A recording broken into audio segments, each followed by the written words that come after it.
ስለ በጎነት ትንሽ ቃላት ለመናገር ያክል በጎነት እንደምታውቁት ጥሩነት ማለት አይደለም።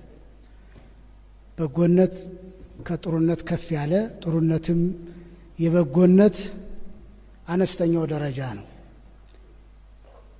ምክንያቱም በጎነት በውስጡ ባልንጀርነትን፣ ትህትናን፣ ትጋትንና ፍቅርን ስለሚያካትት ባልንጀርነትን ሲባል ሲቪሊቲ የምንለው ሁሉን ጓደኛ ማድረግ፣ ሁሉን እኩል ማየት ማለት ነው።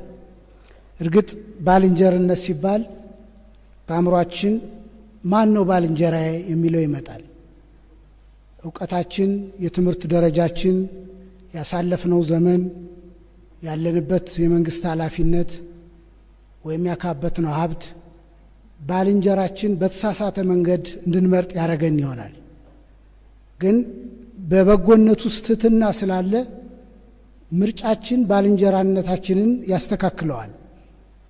ስለዚህ ከኛ በታች ያሉ ለሚመስሉን ሁሉ ስለ ትህትና ባልንጀሮቻችን ይሆናሉ። ደግ ሰው ወይም በጎ ሰው በአእምሮ ውስጥ ያለውን በጎ ሐሳብ አውጥቶ በተግባር ያከናወነ በመሆኑ ትጉ ነው። ያለ ትጋት በጎነት የለም። ለራሳችን የማንሆን ከሆነ ለሌሎች አንተርፍም። በጎ ሰዎች ሁልጊዜ ትጋት ያላቸው ናቸው። በመጨረሻም የበጎነት ትልቁ ነገር ፍቅር ነው። ፍቅር ለሰው ልጅ፣ ፍቅር ለሀገር፣ ፍቅር ለምንሰራለት ተቋም፣ ፍቅር ላለን ሙያ ሲከናወን በጎነት ግልጽ ሆኖ ይመጣል። በጎነት በጎ ስራ መስራት ብቻ አይደለም፣ በጎ ተጽዕኖ መፍጠር እንጂ። በጎነት ከአንዱ ወደ አንዱ የሚቀጣጠል ችቦ ነው። ቢያንስ ሰዎች በጎ ነገር ሲያደርጉልን ውለታ ይሰማናል። መልሰን ውለታ የመክፈል ስሜት ይፈጠራል። ያቺ የመጀመሪያዋ የደግነት ክብሪት ነች። ስለዚህ በጎነት ከአንዱ ወደ አንዱ እየገዘፈ እየሰፋ ይሄዳል። እናት አበበች ጎበናን ስናስብ ስላሳደጓቸው ሕፃናት፣ ስለረዷቸው ሴቶች ቁጥር ብቻ አይደለም። ይልቁንም እሳቸው በብዙ ሰዎች አእምሮ ውስጥ የፈጠሩት የበጎነት ስሜት ነው። ዛሬ በዚህ መድረክ የምናከብራቸው በጎ ሰዎች ምናልባት የሕይወት ታሪካቸው ሲቀርብ በቀጥታ እነሱ ያከናወኑት በጎ ተግባር ብቻ ይሆናል። ነገር ግን በሌሎች ልቦና ውስጥ፣ በሌሎች ሕሊና ውስጥ ያቀጣጠሉትን በጎ ነገር ታሪክ ይዘክረው እንደሆነ እንጂ አሁን ላናውቀው እንችላለን። ስለዚህ በጎ ሰዎች ዋጋቸውን የሚያገኙት ከፈጣሪ ነው። ምክንያቱም በሌሎች አእምሮ ውስጥ የፈጠሩትን ማንም ቆጥሮ አያውቀውምና። ሀገራችን በጎ ስራ፣ በጎ ድባብ ትሻለች።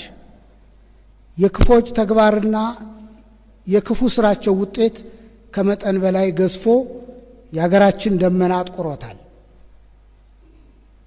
ክፎች ከሚገባው በላይ በሰጠናቸው ትኩረት ገዝፈዋል። ክፉ በዚች ሀገር አዲስ ነገር የለውም።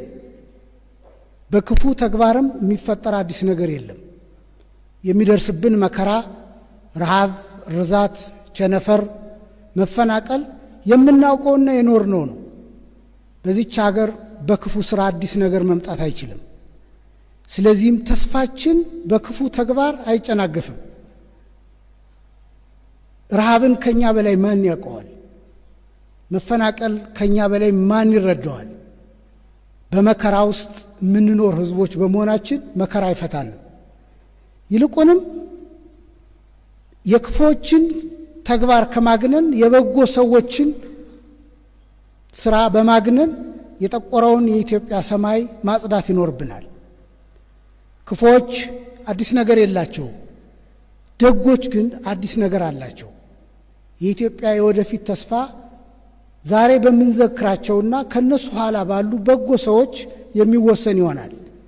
ሕፃናት ይቦርቃሉ፣ ወጣቶች ተስፋ ያደርጋሉ፣ አዛውንቶች ይመርቃሉ። እናም የኢትዮጵያ የጽልመት ደመና ይገፈፍ ዘንድ ዛሬ እንደምንዘክራቸው ያሉ ከዋክብት ያስፈልጉናል። 9 10 ከዋክብት አይደለም።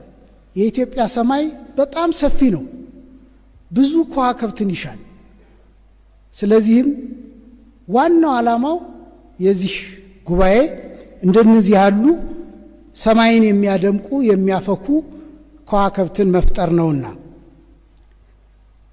በኢትዮጵያ ቤተክርስቲያን ትውፊት ውስጥ አንድ ምሳሌ ባመጣ አትቀየሙኝ።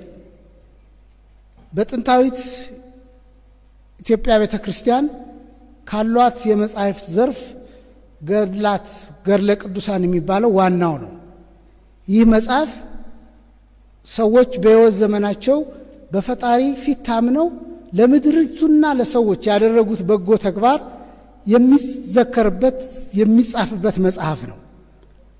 ይህን መጽሐፍ የሚጽፉት በአብዛኛው የደጋጎቹ ደቀ መዛሙርት ወይም ከነሱ በኋላ በቅርብ ዘመን የመጡ ሰዎች ናቸው። ይህንን ድንቅ የምርምር የታሪክ መጽሐፍ ስናገላብጥ በጣም ከሚገርመኝ ከመጽሐፉ መጀመሪያና መጨረሻ ሁልጊዜ የማይቀሩ ቃላቶች አሉ። እንዲህ ይላል፣ ይህንን ገድል የተረጎመ ወይም ያስተረጎመ፣ የጻፈ ወይም ያጻፈ፣ ያነበበ ወይም ያስነበበ የቅዱሳኑን በረከት ያገኛል ይላል። ማለት ከቻለ ከሌላ ቋንቋ ይተረጉማል፣ ካልቻለ የሚያውቅ ሰው አምጥቶ ያስተረጉማል። ከሆነለት ብራና ዳምጦ ቀለም በጥብጦ ታሪካቸውን ይጽፋል፣ በጎ ተግባራቸውን። ካልቻለ ደግሞ ከፍሎ ያጽፋል። ይህ ሁሉ ካልሆነ ተጽፎ ካገኘው ተምሮ ከሆነ ያነበዋል፣ ካልሆነ መምህር ቀርጥሮ ያስነብበዋል። ቁጭ ብሎ የሚያዳመጠ ግን የዛን በጎ ቅዱስ በረከት ያገኛል ይላል።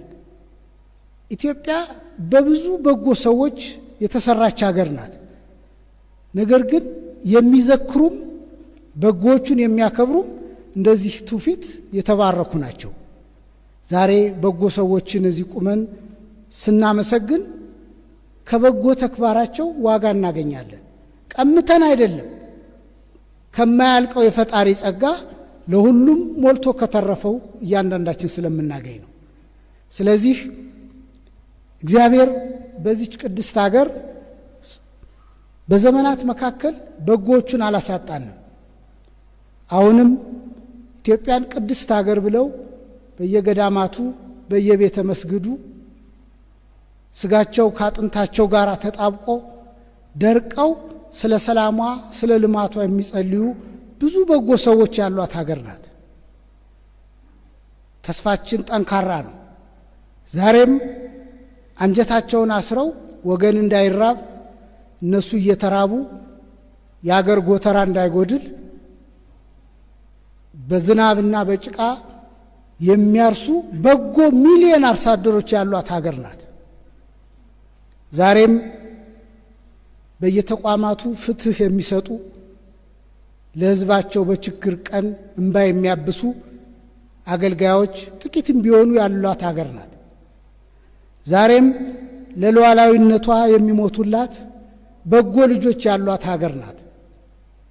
ውበቷን የሚያደምቁ ተስፋዋን የሚያለመልሙ ሲከፋን የሚያጽናኑን በጎ ከያንያን ያሏት ሀገር ናት ኢትዮጵያ።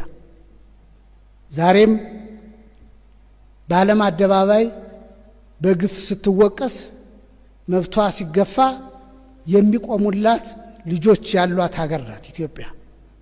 ስለዚህ በጎች ስላላጣን በጎች ደግሞ ከክፎች ስለሚበረቱ ከ100 ኪሎ ጥጥ ይልቅ 1 ኪሎ ግራም ወርቅ ይበልጣልና ጥቂቶችም ቢሆኑ የበጎች ሀገር ናትና ተስፋችን ጠንካራ ነው። በዚህ ጠንካራ ተስፋ ባላት ሀገር ውስጥ በጎዎቹን እያሰብን ከበጎ ምግባራቸው ጋር እየተካፈልን ከመኖር የበለጠ ምን ደስታ አለ? መጪው ዘመን ለኢትዮጵያ ብሩህ ነው፣ በጎ ልጆች ስላሏት። እግዚአብሔር ይስጥልኝ።